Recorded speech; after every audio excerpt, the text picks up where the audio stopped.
The winds of October are blowing the city around. It seems every corner's exploding with color and sound.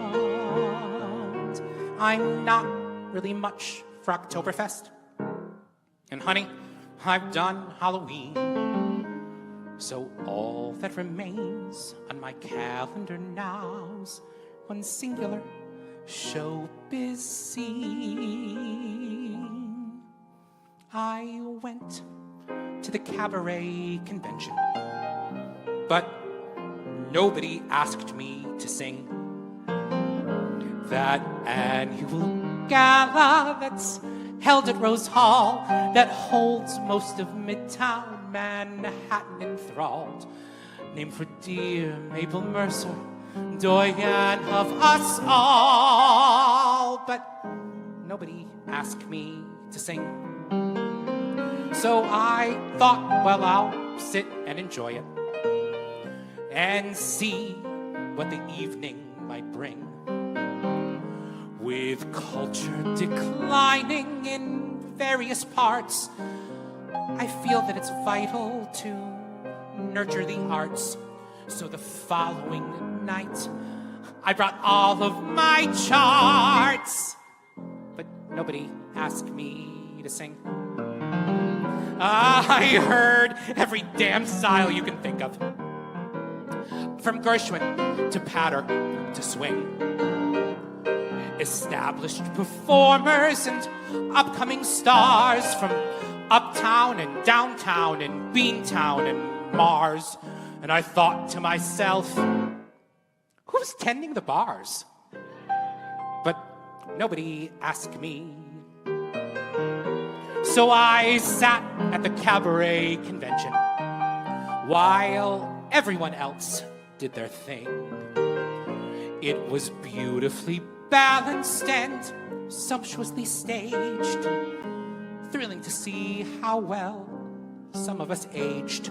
But I said not a word, just in case I was paged. Nope, no. So I wandered backstage till I found an old friend who, earnestly seeking to make an amends, made a promise to put me on right at the end. But the end never came. Happy Friday, everyone, and welcome to the latest edition of Richard Skipper Celebrates. That is Michael Kirk Lane, who will be on the show a little later today. But anyway, happy Friday, happy Pride, happy end of June, happy beginning of July. Can you believe it? I want to say hello to my dear friend Joyce Glasgow, who is in Greece, and yet not the musical, the country, yet she is watching, and I hope she's nowhere near the wildfires. But anyway, today we're going to talk about contribution in the theater. And I've been thinking a lot about that. Contribution in cabaret, theater. What does that mean to us? What do we feel that we contribute to the community, to the art form, to our audiences, all of the above, and then some, and then what do they all contribute to us? So I'm going to bring our first guest on. Nobody knows who I'm going to bring on. I have a method to how I'm going to bring them all on today. And I'm going to start with my dear friend, Nancy McCall-McGraw. So first of all, Nancy, who or what are you celebrating today? Oh, we're celebrating. Let's see. Well, as I was telling you, let's celebrate Mark Nadler for his fantastic show last night, an encore at the Laurie Beachman Theater. I'd like to celebrate Mark because he's been on my mind. Not only How can he not be on your mind? He's stuck there, you know. And Monday night, I was at his home in Bronxville, and he made the most fantastic dessert. It was a pavlova meringue with lemon curd, whipped cream, berries, and it was so delicious that I hope he'll do it again real soon. And invite me, Mark. Yeah, yeah, yeah. Mark was on the show last Friday, Great. and he is always worth celebrating. I'm a huge fan of his. You said he was sold out again last night. It looked full. Yep, I Well, would say so. Yeah, do you know if he's going to be doing it again there or not? I don't know yet. Yes. That will be his home, no doubt. So, No. I hope What do so. you think of the new upgraded Laurie Beachman Theater? Decor. Yes. Beautiful color. I love the blue. I question a few things like the tassels on the curtains in the back. Hmm. I think that's a little frippery. Perhaps takes away from what the performance is. I wouldn't have used that. The colors are gorgeous. The lighting, they're LED lights all over the ceiling of the stage, and different color combinations happen. That's fun and beautiful and cool. I asked Mark, does that get hot? And LED doesn't get hot, so the stage is fine. Um, I like the seating. Instead of the long Hmm. communal tables there, which were always a little cramped, Hmm. So I like these broken down. It's much chicer. Chic is the word for the place. Chicer is the word. Chic, is Well, that the word? Chicer? chicer. Or Well, chic. as I said, today we're talking about contribution in the Mm. theater. And I want to ask you, what does contribution mean to you as an artist? And has the definition evolved over time with the work that you do, both on stage and behind the scenes? I know that you've been very involved with the Dutch Tree Club, and aren't there changes taking place there right now as well? Yes, I resigned as president, and Oh. yeah, and passed the torch to Katie Sullivan, who was president when I first joined the Hmm. club, and is very experienced in that, and Hmm. will be fantastic as she was before. So we're in good hands. Uh, and contributing, Reyes Katona Bennett and I contributed a great deal to many musical artists. You contributed to us with one of our favorite programs last spring. And I'm sure they're going to see when you can do that again in the fall, when they go back in the fall. Um, yeah, I'm proud of what I was able to do. Uh, we gave a platform to many people to work out material for their shows and their recordings, and it was a great time. I enjoyed it. Well, that's great. Well, I want to talk about another guest that I'm going to bring on right now. We opened the show actually with a clip of him singing about the cabaret convention. And It's I'll make an fabulous. announcement in case you don't know it. After 36 years, I am making my cabaret convention debut Oh yeah. Wonderful. October. And I am very, very excited about that. I'm going to be part of the first night of the cabaret convention, which means that I'll still be there at the end of the week, according to the song, Michael.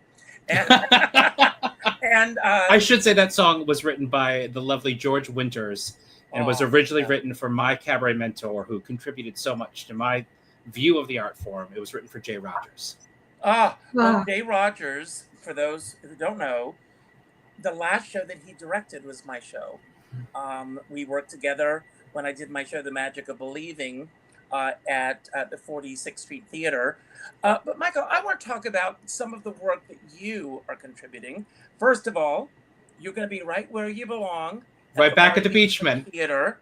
And Oh, great. when I think of the Laurie Beachman Theater, I think of you because of the Richard Skipper Celebrate shows that we did. Not only were you there welcoming everyone at the door, but you were also in one of the shows. Yes. And your Pride show. Yes, and you Pride, that's right. And you have the summer cabaret conference which is happening at the 92nd Street Y. And Faith Prince, as you can see, James Jackson Jr., Sally Mays, Carolyn Montgomery, so many incredible artists. When do you take the time to breathe? Late at night and early in the morning, Richard. The program at the Y is something that grew during the pandemic. We started really growing the cabaret programming there because we looked at what can we do while we're all stuck at home. And that's when I had my interview series through the Y for a couple of years, Cabaret Conversations, which are now all available for free online through the 92nd Street Y's archives. Anybody can go see any of those interviews. And that's when that started to grow. That's when Faith and I first really spoke. We had met in passing in showbiz like we do. And she called me the day after my interview with her and said, honey, I think we should teach together. Wow. And that started our masterclass series at the Y, where we do 2 masterclass weekends a year. Faith and I and Alex Rybeck did the first masterclass weekend. And we sat down afterwards for dinner and went, we should do a summer thing now. This went really well. That was fun. Let's do a full week long. So this is our second year of the week-long summer cabaret conference at 92NY. That's incredible. And, as a teacher, I know doing these interviews, I get so much from my guest on the show. And I really look forward to doing this. As most people know, I was doing an ongoing podcast series almost 7 days a week. And it's what got me through the pandemic. And I learned so much. I love documentaries. I'm going to recommend the Barbara Walters documentary. And tonight, I can't wait to see the Jane Mansfield I almost watched the Barbara Walters documentary last night. Oh, it's just incredible. I truly wanted to be in a live performing space, most notably Mark Nadler. But I was not able to get there last night. And I'm hoping, Mark, that you bring it back. And if not, yes, invite me for dinner and you can perform the whole show for me. So, Michael, I want to ask you before we bring our next guest on, and I've got a nice little, great little comment here about our next guest. But I wanted to ask you, can you recall a moment when your work made a meaningful impact on someone else? And how did that experience shape your sense of purpose? Oh, I mean, when I feel like that happens the most is when I'm teaching. I teach not just at the Y, I also am a college professor. And I direct the senior showcase for Siena Heights University, which is also my alma mater, a small liberal arts school in Michigan. And I fly in twice a semester and teach virtually in between. And to now see the students from the university who we do their showcase and are watching their careers start to take off and grow. And when they come back to talk to me about that note you gave me, that's what did this, that's what helped this. And also when the students who come in, because beyond the conference at the Y, we have our everyday classes at different levels of experience. And to watch some students come in at that very intro level where they just sing 2 songs, no patter, in our beginning level class, and they grow through our classes there and eventually go into doing their own show. And to watch that growth is so rewarding. And I'm sure that there are things that you glean from your students that you also have brought into your own work. Oh, 100%. The moments when you're working go, oh, that thought just came to me and I've never thought of it that way before. But now I need to listen to my own advice and take that in, this revelation I'm helping a student come to, take that into my own performing 100%. And that I have to tell the story, Richard. I was filling in at Don't Tell Mama on Monday night. I occasionally still will fill in the piano bar there. And I was, singing and slinging drinks. And a table came up to me to ask how to request a song, which I gave, how to do that. And then he stopped and he said, well, actually, the 3 of us are sign language interpreters. Wow. And I don't want to just hear a song and I don't want to sing a song, but could I join one of you on stage? Wow. And we sat and we talked about songs because I was the next staff member who was scheduled to go up for a set. And he had just come from interpreting the Jimmy Awards, which are the National High School Theater Competition. He had just come from interpreting those awards and came over to Don't Tell Mama afterwards and asked if he could get up. And it was Michael Isaacs on the keys and me singing, and his name is Avatar. I follow him on Instagram now. You can find him through my Instagram. And he interpreted, and we did a Rainbow Connection together. So during Pride Month, to do a Rainbow Connection with this beautiful sign language interpreter who, of course, they are just as much of an art as the music or as the piano or the singing.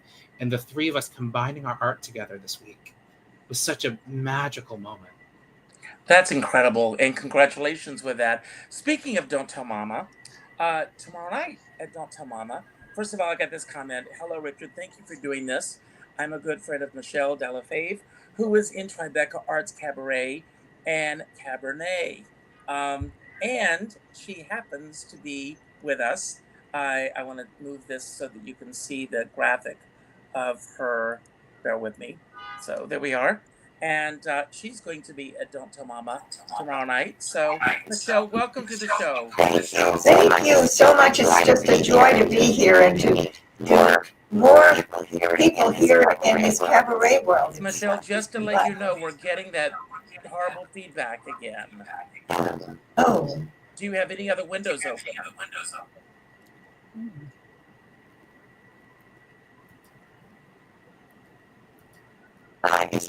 Is that better? No, it's rather bad. Oh. Do you want to try it on your iPhone? Is this better?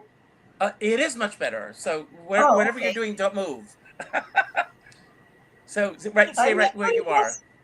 Okay. Okay, good. Oh, okay, so. So you're going to be at Don't Tell Mama tomorrow night, and I just want to share with everyone that you were one of the original Golddiggers on the Dean Martin show, which I used to watch. I was a huge fan of Dean Martin. I want to ask two questions regarding that time period. What did Dean Martin contribute to you as an artist? And what do you feel that you contributed to Dean Martin as an artist? Oh, wow. Well, for me, just being in his presence was always a blessing. He was so professional and so much, he was a gentleman. And his aura was always, he just looked good. He was a star, in movies. And when he performed, he was not the kind, he was very humble, which I found very rewarding to see. And he wanted to really help everybody, I felt. And I do remember that in my case, watching him work with the production company, how everybody loved him, and the stars that guest on the show, they all loved him. He never seemed to raise his voice or cause any problems that I ever noticed. But I feel that for me, watching him perform in his effortless way was wonderful to watch and learn and hear him sing. So many times we would do medleys with him, with the Dingling sisters. We'd sit around, and at the end of the show with the Golddiggers, we would do a huge "Welcome to My World" medley. And I noticed, for me, the contribution he did for me was to acknowledge me. I mean, that was unbelievable. And he liked my singing. So that was a testimony that he really did care about everybody that was on the set. And what I remember, I was so excited when I was basically but anyway, he said, "Why don't you come up here next to me and sing next to me?" And I thought, okay. So we rehearsed with Les Brown. So he had contributed a lot of me feeling that when I pursued his career, that it was the right direction to go. So, Michelle, if you can try to position yourself where you were before, because we are getting a lot of really bad feedback. oh, you think it's from the? I don't know what's causing that. I don't know. Is this again better?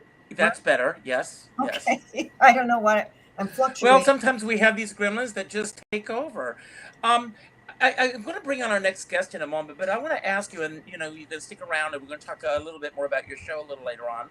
But do you believe that artists have the responsibility to contribute to, and especially in today's world we're living in, to the larger cultural or social landscape? Why or why not? Now, I have often said in my shows that I am a product of 1960s and 70s television. That was the world of show business that I wanted to be a part of. And what I really love about these, for the youngins that are watching the show, there were 3 networks, ABC, CBS, and NBC. And those 3 networks vied for the largest demographic that they could get as far as an audience is concerned. So I grew up watching the artists of my generation appearing on stages with those from my parents' generation and my grandparents' generation. And so families sat together, and it was destination television. Everybody was able to talk about it the next day because everybody was watching the same show. What did you glean from having the opportunity of working with so many different artists week after week? I think the thing that I noticed is the blessing of watching professionals and sometimes seeing that their attitude was definitely a mark of, to me, success. The ones that were acknowledging everybody, the ones that cared, the ones that were friendly, the ones that wanted to talk to you, no matter what level of production you were in, were the ones that I thought were truly, the good souls, that their purpose in show business was to give and serve with the gift that they had, which to me is so important. And it's for young performers, I think the awareness of why you're doing it, and also if it comes from the heart of a performer, it seems so far more beautiful for the listener than, oh, I'm just doing it because I want to be a star and I've got to make the money and, I want the acknowledgement. So I think the key is your reason for your contribution. Is it to serve others, to give love and joy, and to gather people so that you can hopefully send a message that is of love to and and encompassing everybody, which for me I'm just really kind of, well, I've done clubs, but I understand more so now than ever cabaret and the purpose of it, and hopefully I know enough now. I've learned enough. Well, it sounds wonderful, and I can't wait to see your show. Oh my God! But I hear one of my favorite artists, and I was at Carnegie Hall on Monday night, and Marilyn May brought the house down with Before the Parade Passes By. Very moving monologue leading into that. She was just incredible. But Marilyn May always says to everyone watching, the audience is always the star of the show. And from that point of view, you can't lose. But we have another star waiting in the wings, and I'm going to bring her on. She is on her way to London to appear at Crazy Coq's, where I was lucky enough to appear last August. And she's also going to be part of the Fringe Festival at 59 East 59th Street, which is coming up. We'll talk about both of those. But before we bring her on, let's get just a glimpse of the promo for her upcoming show. Here she is, Margaret Curry.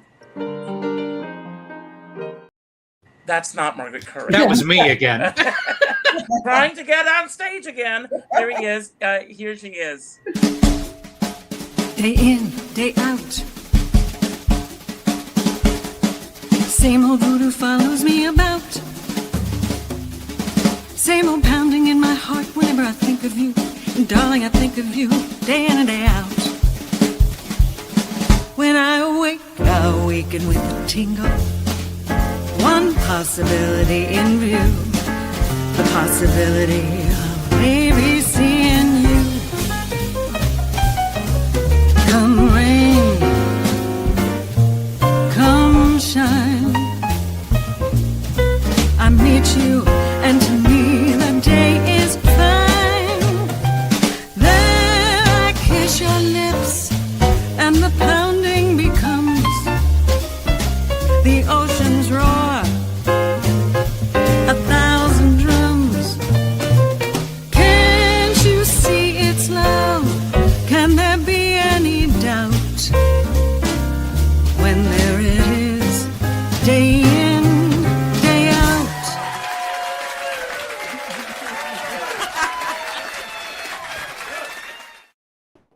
And here she is, Margaret Kirk. Hey. So, Margaret, first of all, what is the space in between? The space in between is I'm obsessed with it. It's that time period when something's ended and something is about to begin, but you're not quite to the new thing yet. And I find that those times are where I really find out who I am. Mm-hmm.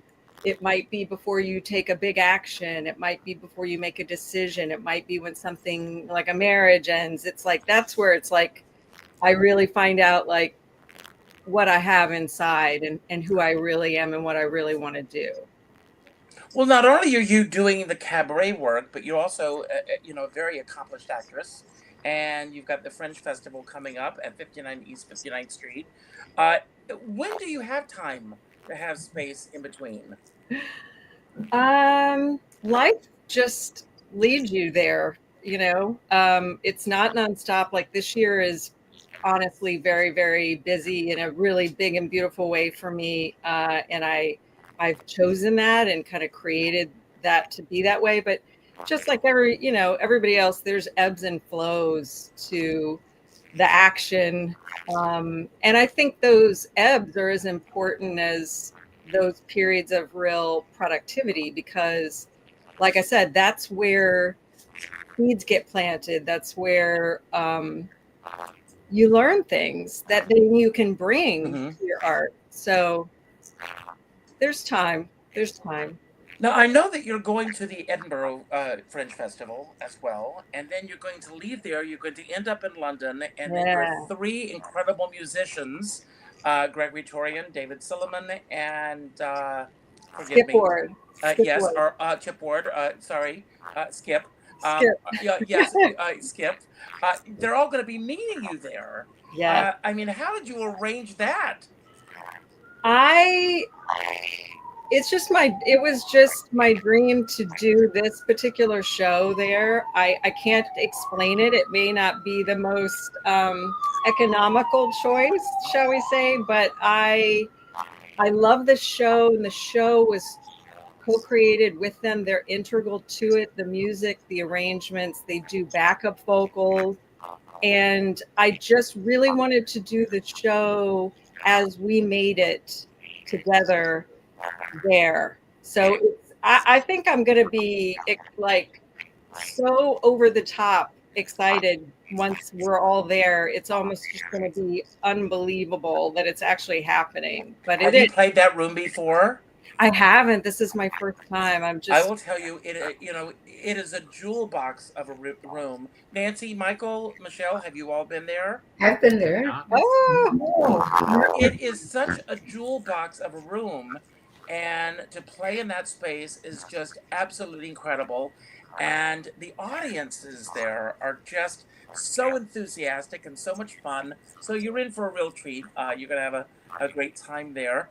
But you said something just a moment ago, and it really ties in with the question that I wanted to ask you.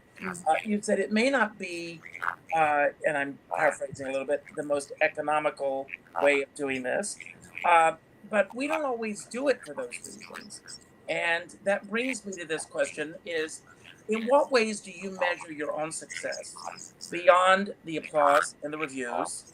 And what signs tell you that your contributions are landing in ways that you want them to land?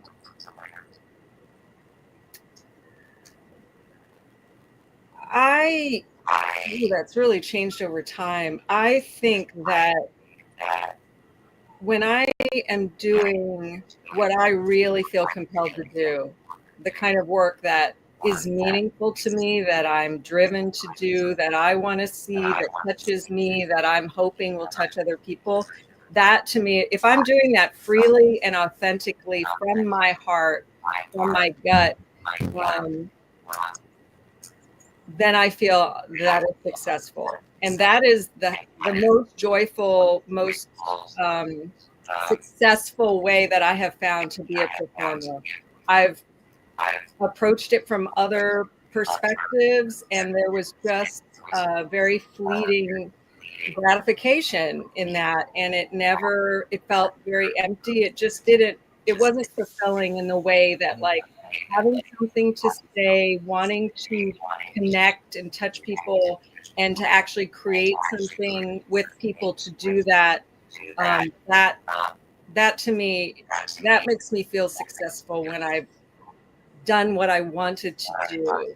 And then when I have people feel touched by the work, come up to me and say something, they're still thinking of a character. The one acts that we're taking, their Lanford Wilson one acts that we're taking to Edinburgh and doing here at 59 East 59th Street as part of East Edinburgh. I've been wanting to produce those, or first I wanted to be in one of them when I was a young theater student when I first moved to New York in the 80s. And now I'm producing them because I was like, I've just got to bring these to the stage now. And they're resonating now. And it was an experiment, though, because I didn't know how they would be received. And after we had a run at the Flea Theater off Broadway last year, people still come up and say, I'm thinking about Diane, the character I played. I'm thinking about Tom, the character Jeff Stoner played. I still think about those characters. That's when I know I did something right, because they're thinking about Lanford Wilson's world, and they're thinking about Tom and Diane, these two people that you pass by on the street and not even know what they're living, and how inspiring they are, really, in their ordinariness. So that's how I know. That's how I feel like I've contributed something. That's great. I'm going to ask each of you to mute your mics because we are getting a little feedback, and I don't know why. It's just one of those Gremlins days. And I'm going to bring on our next guest, and then we're going to stick around for a little round robin talk that we want to do. Tom Toes is here. Tom Toes is a songwriter himself. He is a producer. He's an entertainer himself. There's so many projects that you're involved with. Your Yale cantata that you do every year. You are on the board of Urban Stages and putting those programs together. And with everything that you're doing, you contribute so much. How are all of these projects contributing to fulfilling your soul? Oh wow. Well, I do contribute a lot of time and energy and money, believe it or not. But none of the contribution, we'd like to think that we're all selfless, altruistic people. Everybody's doing this stuff partly for what you get back. You give and you get back. So yes, I give, and yes, I give, and yes, I give. And I think in some ways it's the giving itself that is getting back for me. Another thing that I think that I'm doing, especially with younger writers and younger artists, I buy lunch. And the reason I buy lunch or drinks or dinner is that people did it for me. My two mentors in this field were Maury Yeston, Wow. who was my college professor. And through Maury, I met Lehman Engel, who founded the BMI workshop. And I became close with both Maury and Lehman, and they bought me lunch, and Lehman took me to the theater and bought me dinner. And this was at a time when I couldn't have afforded to do half of what he did. So I do it for younger people. And, you know, you pick up a lunch bill and it makes a difference to somebody who's 25 or 30 and starting out. And I do it on purpose. So I think what I'm getting out of that is I feel as if I'm giving it back to Maury and to Lehman. Wow, that's incredible. And God bless you. I can say on behalf of all the artists out there, thank you for doing that. I want to ask, what do you feel has been the biggest contribution to your own artistic journey? And perhaps you've just told us part of that. And how has that been such a contributing factor? Well, you'll find it as you talk to me, you know, nothing's simple and there's no one answer to things. I always see things in shades of gray. But I will say that the first thing that comes to mind in answering that is that longevity is the biggest gift. Lehman Engel told me when I was 22 years old and graduated from college and frantic about what the hell I was going to do with my life. He told me that I would probably not be an overnight sensation, that theater writing, at that time, theater writing for Broadway was the province of older people. He said, don't drive a cab, don't wait on tables, don't think that you're going to be an overnight sensation. Find a way to stay in it for the long haul. And that was like music to my middle class ears, because I wouldn't have been able to explain to my father why I was driving a cab after he had just paid for me to go to Yale, you know? So I took it, you know, and I went and took a job and made a decent living. And so the longevity is a double-edged sword, right? Because what I didn't do, I didn't go at songwriting full tilt when I was in my 20s or 30s. I went at it half tilt. And if I went at it full tilt, I either would have been a big, huge success or I would be broke like a lot of the people that I buy lunch for. Wow, that's amazing. Well, Nancy, unmute yourself. I'm going to go around. I've got questions for each of you again. Nancy, how do you navigate that tension between personal expression and public contribution? And do you feel that art can be both self-serving and selfless? Well, sure, both. Yes, I would say so. Self-serving sounds a little narcissistic, that term, but well, you don't mean that. No. Carol Channing once said that there are entertainers and there are performers. An entertainer is interested in everybody in the room. A performer comes out almost like rote and goes through what they're doing, and they make it to the same goal, but you can tell the difference. At least I can tell the difference.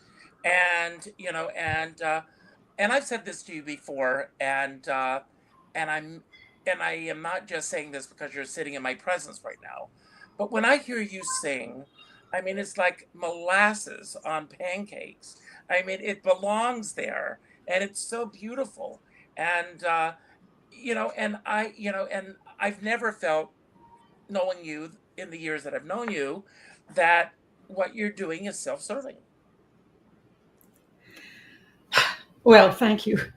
I haven't been singing lately, so that comment just filled me up. Well, it's true. It's true. I think that's what's so wonderful about cabaret. I think everyone here has done that. In that way, we can be entertainers and embrace everyone in the room. You can't really do that if you're in a theater piece playing a character. Your focus would be too diffused, I think. Your intention, of course, is to touch everyone in the house. But as far as your consciousness goes, I don't think that would be as easy to do as in a cabaret. Mm-hmm. There's a reason why we've all been so attracted to that art form, because we are able to experience that, to try to touch everyone in the room, and it's like it's a thrill when you can do that. It's a thrill. And I will say this, as an audience member, I love being on stage. Anyone who knows me knows that. But I love being in the audience. I mean, when I'm sitting with other people and we're experiencing, a song or an anecdote or a phone going off or something, and how we all respond to that. I mean, there's nothing to me, that can ever replace that. So for those of you who just want to sit at home and watch television, tape it, go out and see a live show. Michelle, has there ever been a time when you felt that your work wasn't contributing enough? And how did you overcome that feeling? I didn't hear the word, wasn't. We're getting the feedback again, just to let you know. Sorry. Has there ever been a time when you felt that your work was not contributing enough? And how did you overcome that feeling? I think the most difficult time as a performer was when I was on the road and doing like one-nighters and singing the same show over and over, the same songs. And I was young at the time, so I was a bit spoiled in the fact that, oh, how fortunate I was that I had all of these bookings that were given to me to do with the other 4 girls or the other 8 girls. So there was that time when I thought, oh, I have to sing this song, Fever, or what, Since I Fell for You. How am I going to make that real, from my heart, And that's when for me, I had to learn how each lyric, and remember that the person that's in the audience they're hearing and seeing me for the first time. So coming from that space all the time is to me, very important. So, and that if you get to that point where you are a little burned out from it, then it's time to step back and take some time off maybe, and then reevaluate your purpose and make it fresh again. So it has to be fresh every time. So you're honoring your audience. Yes, indeed. So and for yourself as well. I mean, it has to be fresh for you. yes. Otherwise, you are going by road to do this again. Michael, Right. This next question is just so perfect for you. And the question that I have here, and I'm going to write this as I'm asking it. But with the work that you're doing as a teacher, how do you feel that you're contributing what you've learned in your career to the next generation of artists? I mean, I'm very much a teacher who tries to meet the student where they're at, wherever they are. And, teaching with Faith, I think, Faith Prince has the same philosophy. Let's meet you where you are and take you to whatever that next step is. But in that, every day I'm teaching, I'm taking the lessons I've learned from my mentors into the room. And the perspectives I've learned from the people who have taught me over the years, whether it's, my acting mentor back in college, or whether it's Sidney Meyer or Jay Rogers, if we're talking about cabaret, and everything I've taken from them over the years and everything they gave to me, that's going into the room with me every time I'm working with, whether it's a classroom full of students or whether it's a client I'm directing their show. My perspective of the art form of cabaret is formed by those who taught it to me. Mm-hmm. Mm-hmm. Absolutely. That's great. And Margaret, this next question is perfect for you because I know how important the collaborative process is to you. Liza Minnelli once said, as much as she loved to be on the stage, it was what happened in the rehearsal studio where the real magic happens. And you have an incredible band of musicians that you're working with, the work that you're doing with Jeffrey Stoner. What role does collaboration play in amplifying your own artistic contribution? And share a recent example of that really resonating very strongly with you. Oh, well, I mean, collaboration is everything. And I mean, that's how this all works, right? And I believe that the audience is our collaborator as well. So there's just such a beautiful relationship there. But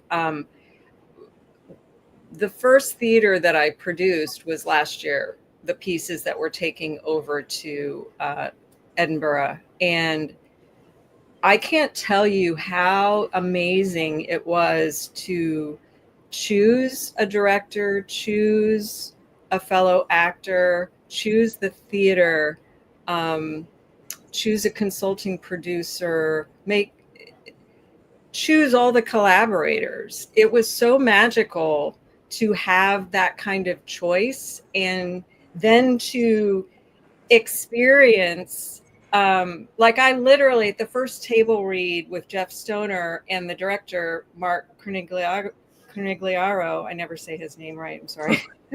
I literally sat there and pinched myself, and then went in the hallway and cried a little and was like, I was like, what, good job, because they blew me away. And I thought, how did I, like, this is some higher version of me that just picked these people, but boy, was I right. And every step of the process, the theater people at the Flea, the team there, just every person that was hired to help was so generous and giving, and everything. The person who catered our opening mic, just all the people that went into it, because we all know how many people go into everything. I mean, I get to be on stage, but all the people, the stage hands, and that's important to me, like that all those people feel incredibly valued and are paid at something and are treated with like such respect. And then to experience the fruit of that is just beyond exciting, fulfilling. And then I was able to do what I did at a higher level because everyone was doing what they do so beautifully. So it was a gift. It was just this real that co-creation, like that, a true like weaving together of people's abilities and heart and giving. Thank you for saying that. I've always said there's no such thing as a one-man show or a one-woman show. There's just no such thing. No. Because there's so many people that contribute to that. Tom, if you could be remembered for contributing one specific message or feeling through your own art, what would that message be? You know, I'm reminded of something that my old friend Tova Feldshuh said the last time I saw her. This was at the MAC Awards, and she was on stage, and in her introductory remarks, she said, "There are people who tell you that they love you, and there are people who show up." So I try to be a person who shows up. That's what I'd like to be remembered for. Beautiful. It's funny that you say that, because there's a book that just came out called How You Show Up. And I was just approached today to interview the author in a live event here in Rockland County. So it's funny. There you go. bring that up. I have one final question that I want to ask each of you, and then I'm going to give each of you a chance to have your final word today, which we'll talk about in a moment. But I have been very, very fortunate with my shameless plug here, my new show, Everything You Always Want to Know About Richard Skipper, but were afraid to ask. At my last show, the very first question that was asked for me was, what was the greatest piece of advice that I ever got in this business? And I said, it came from Katie Sullivan. She said, have at least 5 people who know your show, so you're never at a loss. And And that is advice that I've never forgotten, and I've told so many people that. But Nancy, I want to begin with you again and ask you, what do you feel is the greatest piece of advice that has contributed to your career? Hmm. Oh boy. Um, I've had several wonderful teachers that made a big difference. Um, as far as one thing goes, I would say be happy, find what makes you happy, because you'll be good at it. Now, before we move on too far, I want to talk about your husband for just a second, because Okay. he has an incredible play called Love Quest, Yeah. which I saw, I think it's first performance. Was I Yeah. In Ivoryton, in Connecticut. Ivoryton? Yeah. Yes. Yeah. And the play is going to be produced again, Yeah.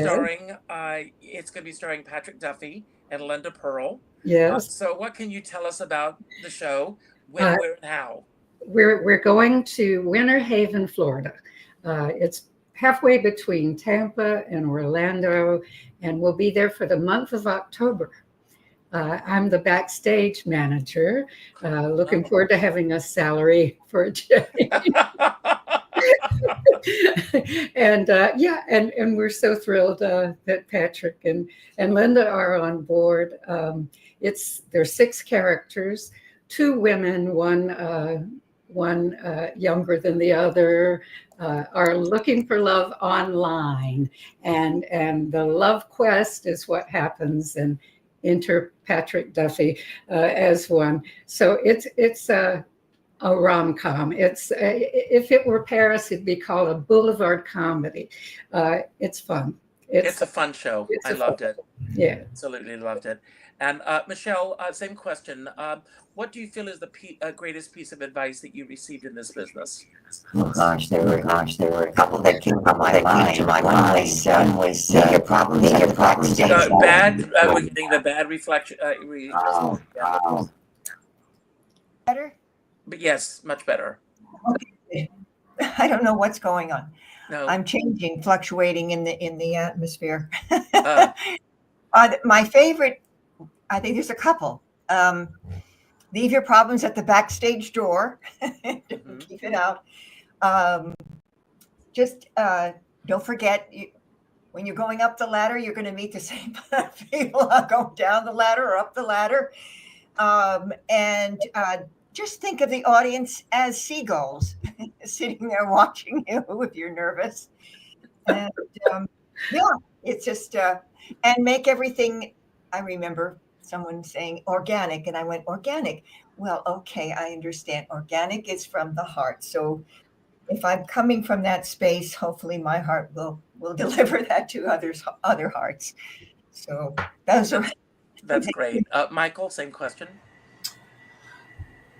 If you can afford to, say yes. If an opportunity comes to you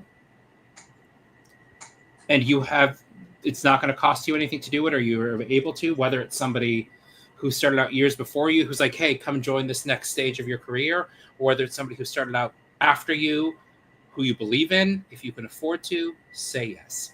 So much synchronicity today. Ann Kittredge, if you're watching, Ann Kittredge and I had this conversation today about the power of saying yes. Margaret, same question.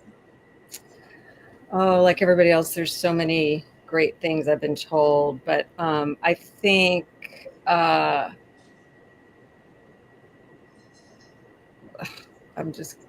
it's not even about performing, but it's about embracing the unknown, learning to love the unknown. There's a quote that really has spoken to me greatly in the last 5 years. It's like something like, courage is a love affair with the unknown.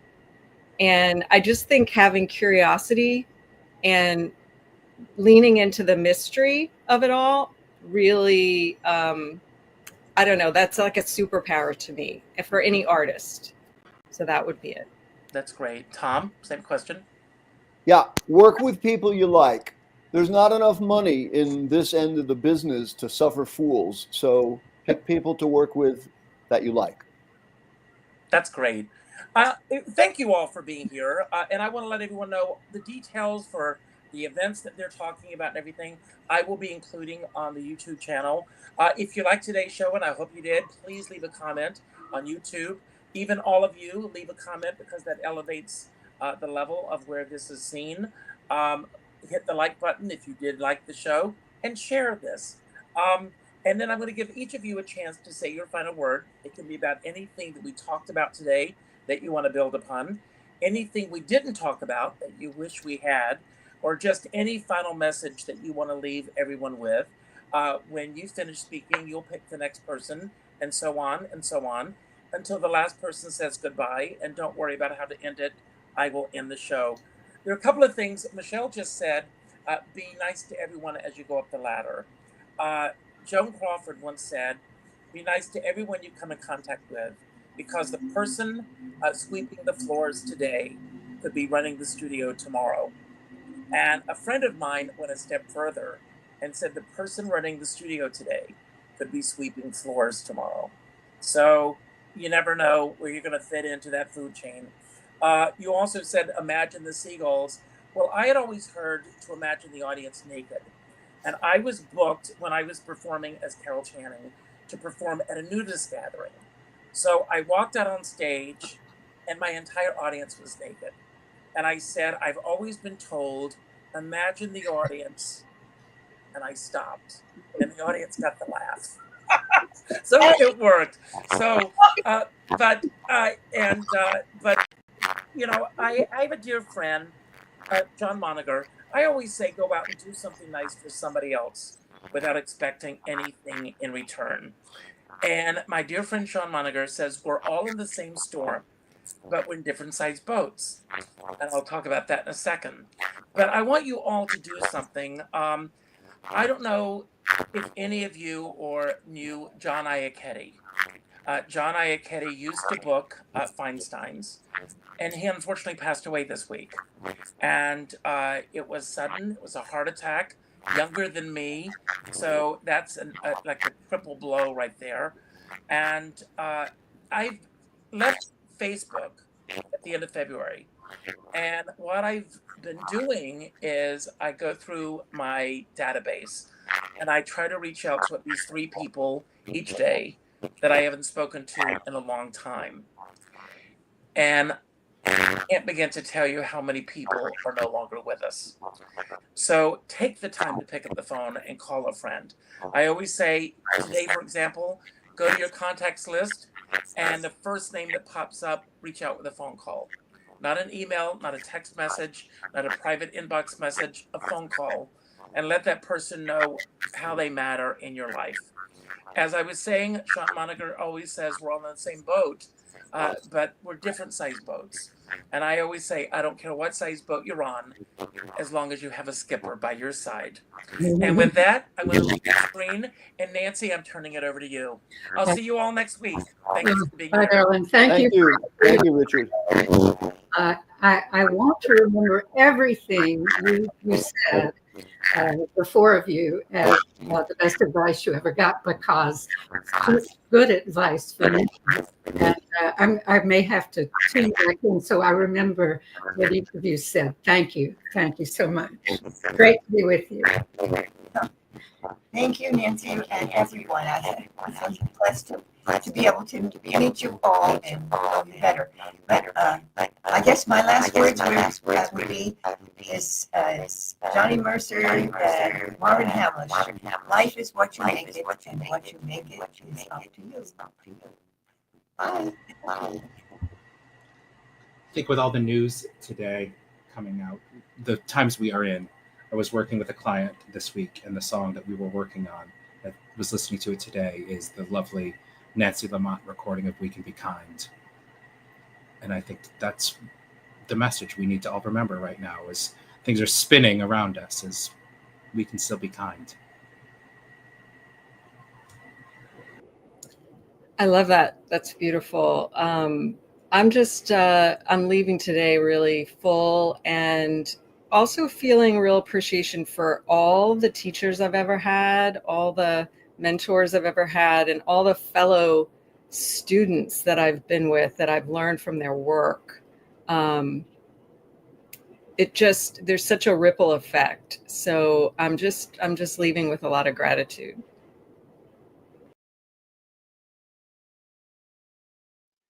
Well, I guess I'm the last. I don't know who I'm talking to anymore, but this has been great. I'd like to thank Richard Skipper for giving me the opportunity.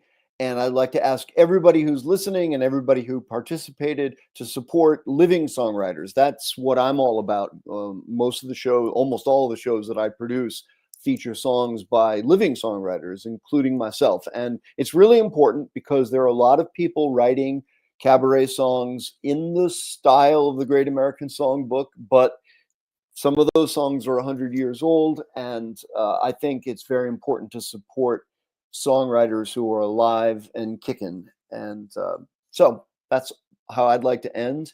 And thank you.